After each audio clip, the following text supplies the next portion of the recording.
Welcome class to Chapter 8 for Biology 101, Introduction to Anatomy and Physiology. Now we are getting into the nervous system.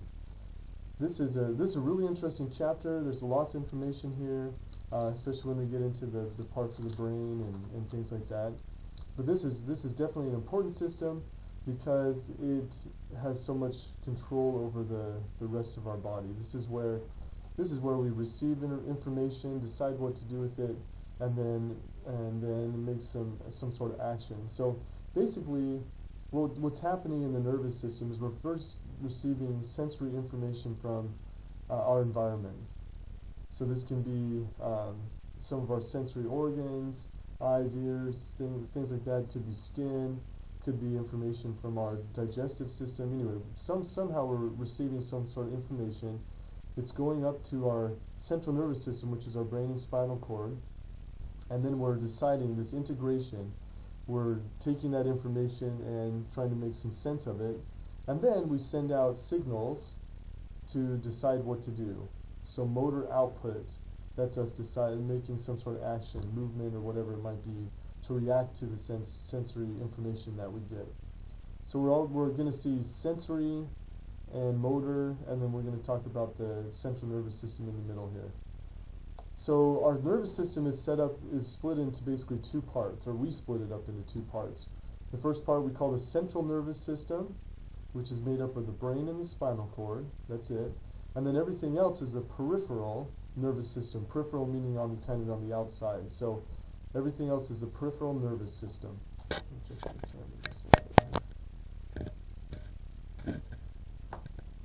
So those are the two parts, and they work in conjunction with each other in order to receive information. The central nervous system, that's where the integration happens. The peripheral nervous system, that is where both the sensory and the motor output and input occur. Okay, so in the peripheral nervous system we have some different divisions here. We have the afferent and we have the efferent. So afferent means going towards. Efferent means going away from. So the afferent division, this is our sensory division. This is where we're picking up information and we're sending it towards the central nervous system. The efferent system is taking information from the central nervous system and it's going out to the efferent division, which is our motor division. So our sensory division and our motor division. Within the sensory division, the afferent division, we have the somatic sensory and the visceral sensory. And this is just simply, the visceral means our internal organs, everything on the inside. And then the somatic sensory, this is coming from our muscles, our joints, from our vision, our hearing, these other senses. Everything else is somatic sensory. On the flip side, on the efferent division, we have a similar type of split. We have the somatic motor, which would be basically our skeletal muscles. And then we have the visceral motor, which is our muscles that are affecting our internal organs. So we call this the autonomic system because we don't have control over those. We do, our brain is controlling them, but we don't have conscious control of the visceral motor section. And so that is controlled by the brain. And now within this division, we have another division called the sympathetic and parasympathetic. So the sympathetic, these are two systems that work in opposite of each other, and sometimes we give them the designation of fight or flight and rest and digest. So the sympathetic nervous system, this is the fight or flight. In other words, the information coming from the brain to the sympathetic system is ramping our body up to deal with some sort of something where we're going to have to take action. So we're getting ready to use a lot of energy, I guess, to do something. The parasympathetic is often called the rest or digest. So we'll get into these differences a little bit more later on. But at this point, just know, so fight or flight versus rest or digest.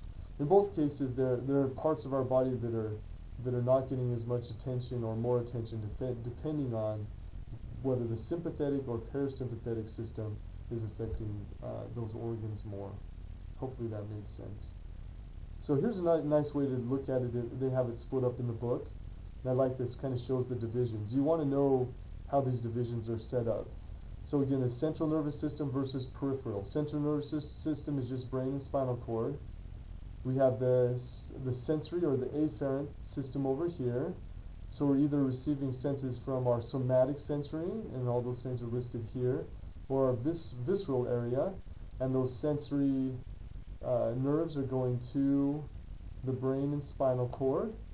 And then on the flip side, we have the efferent nerves. These are the motor nerves, and they are going to either the skeletal muscles, which are voluntary, or to our visceral system, which is the autonomic system that we don't control voluntarily. Within that, we have the sympathetic fight or flight, or parasympathetic rest or digest. So you see that. And you can see this individual here. The picture, you see the brain and spinal cord, central nervous system. Here's the spinal cord in pink. And then you have all these nerves coming off, going to various parts of our body.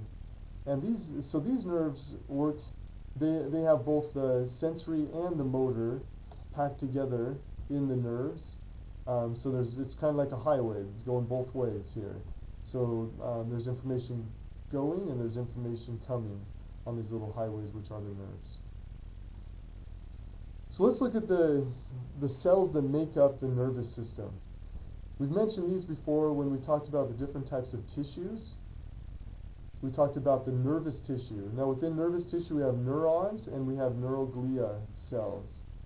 The neurons, these are the nerve cells. These are the guys that are sending the signals around the body, receiving that information from the sensory.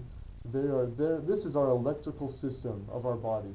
These are the nerve cells that are running that whole system. These are kind of the superstars of the nervous system. When we talk about the nervous system, we're generally talking about neurons. Neuroglia, these guys are the helpers, the backup. These are the cells that are helping the neurons carry out their function of sending this information all around the body. I always ask my classes, so which do you think there are more of in the body, neurons or neuroglia? So think about that. A lot of times people say, oh, there's more neurons. These are the nerve cells. These guys are the important ones.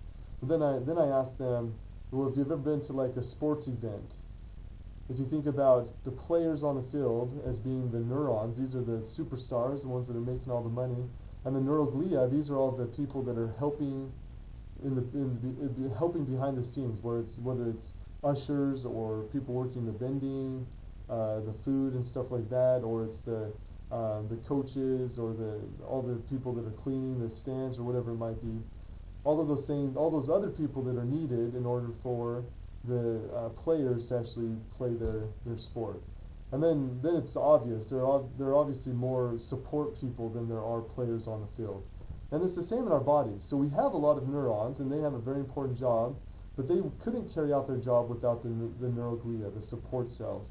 And there are more neuroglia cells than there are neurons in our body. Now there are different types of neuroglia cells that do different things, and they're listed here.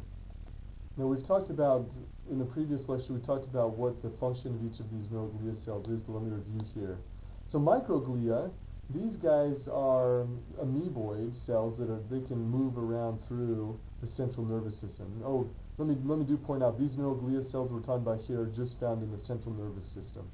Anyway, so microglia, these cells can move around within the central nervous system, and their job is to pick up debris, engulf bacteria, anything. They're kind of the cleanup crew.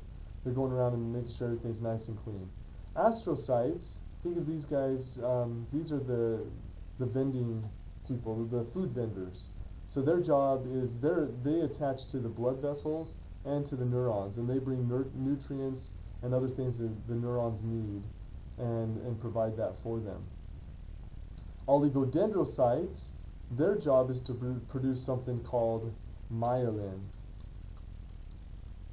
And we'll talk more about myelin. This is a really important fatty substance that's used to surround neurons to help the signal move faster. If myelin breaks down in the nervous system, there are diseases related to that. Now the one neuroglia cell found in the PNS, or the peripheral nervous system, is the Schwann cells. and they have the same job in the PNS that the oligodendrocytes have in the CNS, and that's related to myelin. The difference is that each Schwann, oligodendrocytes can be associated with more than one neuron producing myelin. Schwann cells are just going to be associated with one neuron. And then epidermal cells, these are lining the ventricles and the around the central nervous system. They're kind of the barrier to the outside the central nervous system. Well, okay, so even though the neural glia cells are not the most important, but they're very important. They're more common, and they're the ones that make sure that the neurons are able to do their job. Now that we've said thank you to them, we're going to move on. Now we're just going to focus on the neurons. That's how it is. That's how it always is, right? The superstars get all the attention. We say thanks to the others, then we forget about them. But here's some more about the neurons. So we're going to focus on the neurons and how their structure helps them carry out their function, which is to move these signals around the body. So a single neuron has the following structures. There's the cell body that it contains the nucleus and the other organelles. There are dendrites, which are kind of like roots that are taking in information to the cell body. And then there's the axon. So in a single neuron, there may be lots of dendrites, but generally only a single axon. And that axon is going away from the neuron. It's taking information away. If we have a bundle of neurons or a bundle of axons, we call that a nerve if it's found in the peripheral nervous system. Okay, so when you say something like the sciatic nerve, what you're talking about is a whole bunch of axons all bundled together. If it's in the central nervous system and we have a whole bunch of axons together, we call that a tract. So it's basically the same structure, but it's just where it's found. We change the name based on where it's found. So here's a picture from your book showing some neurons.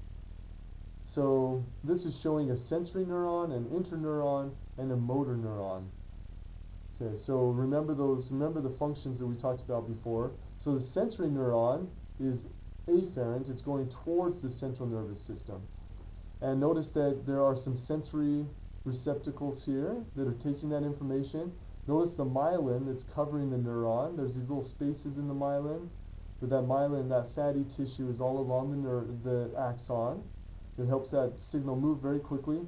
In the sensory neuron, here's the cell body. So it's kind of off to the side. The axon's going through almost the cell, right past the cell body, I guess.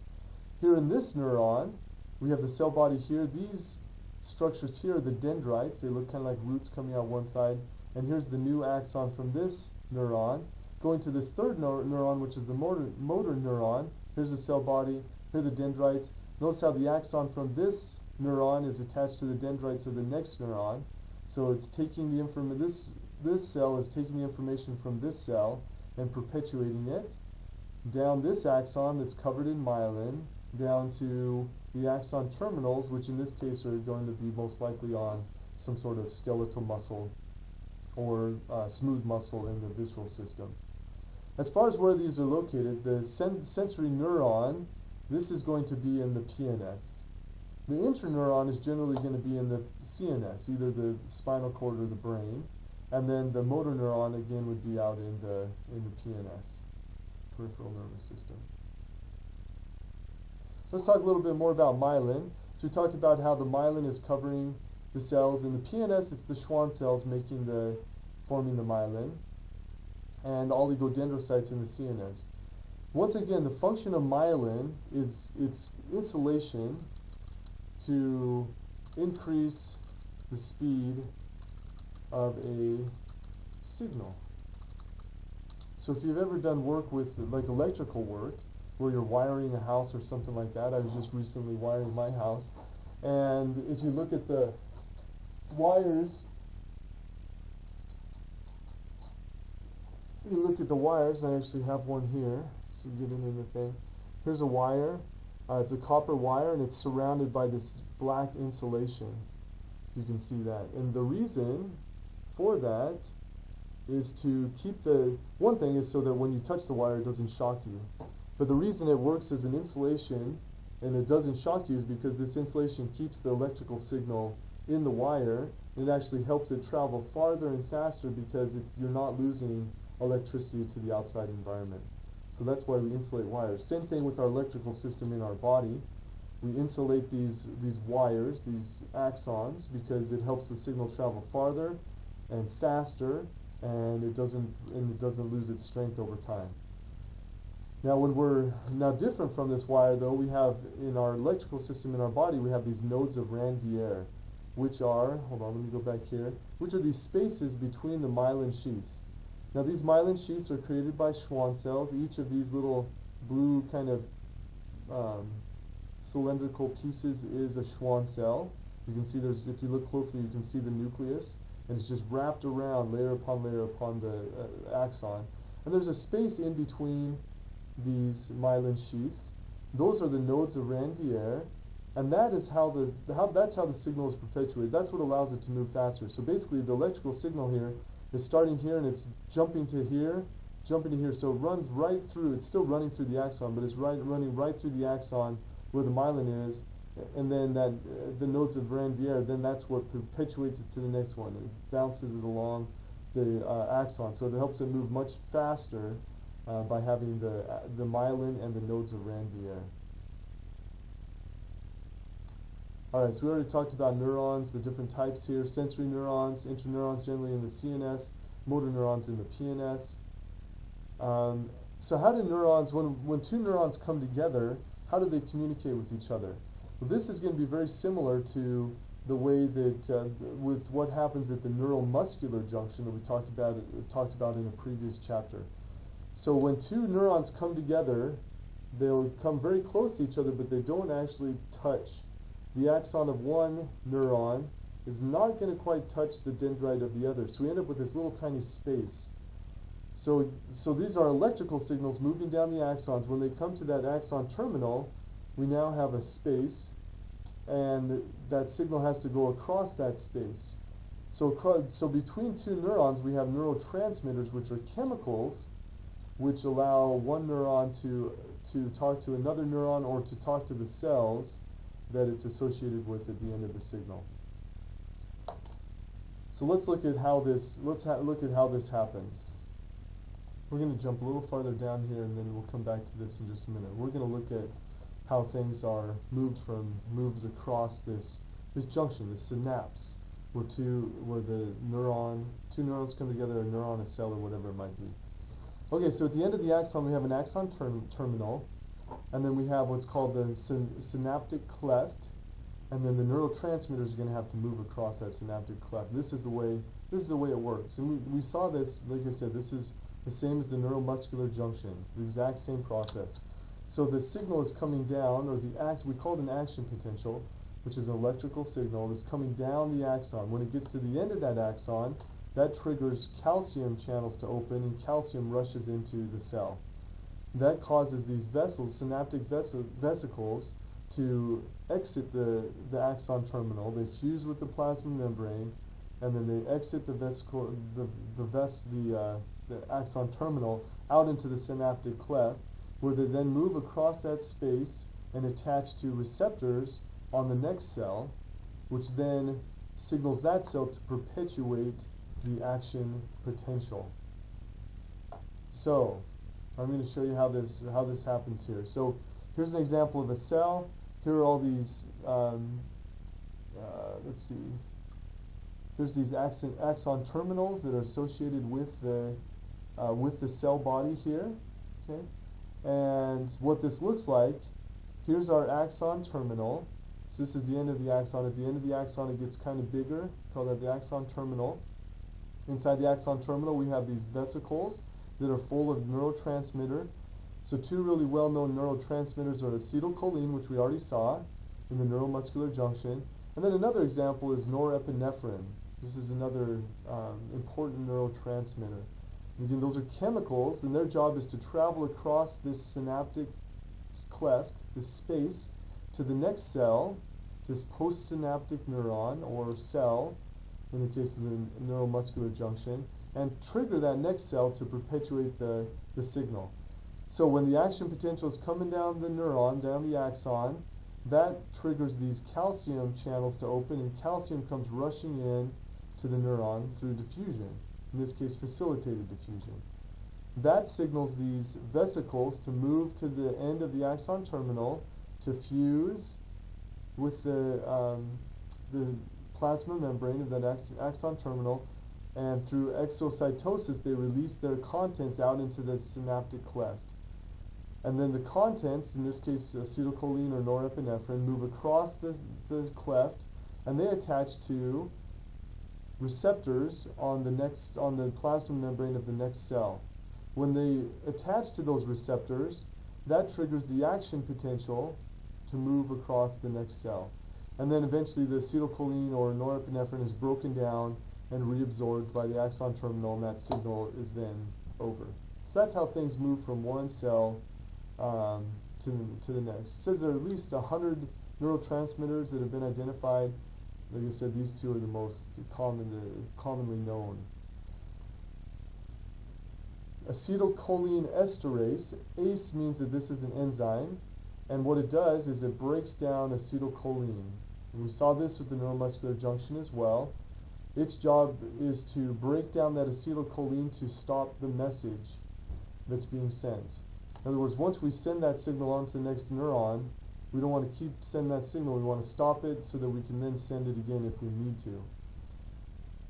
The drug industry has produced a lot of drugs that block these neurotransmitters, and that's what things like painkillers and things like that do, is because they're blocking this message system so that we're not able to take that message to our brain and say, oh, this part of my body's in pain, because we've shut off those connections using some sort of drug.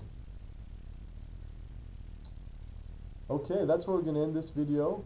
Next video we're going to talk about how action potentials are perpetuated along a neuron.